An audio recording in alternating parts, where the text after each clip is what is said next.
Hi everyone, welcome to our YouTube channel. Today we're going to try to solve the century-old debate, which is better, hard side or soft side luggage.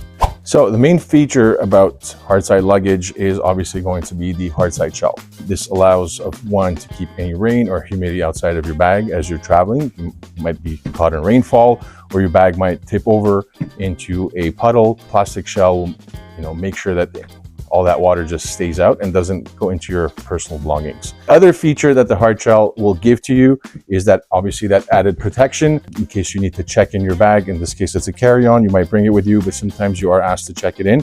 So if you're the type that, will go to Italy and bring back a nice bottle of wine, you want to make sure to put that in a hard shell luggage. It is crush proof.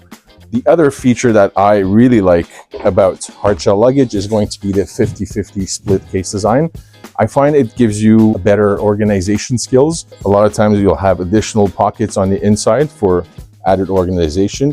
Hard shell will also offer you a lot more color options and even sometimes some prints, which is really, really cool because you'll be able to identify your luggage very easily. So the soft side luggage also has some great benefits. Number one being weight. They are usually much lighter. One of the greatest benefits of soft side luggage is definitely going to be that extra pocket.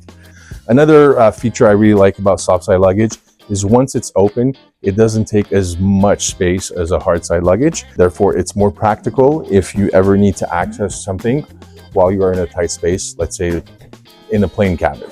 I hope you enjoyed the tips. Please subscribe to our channel. And if you have any comments or any suggestions, please comment below.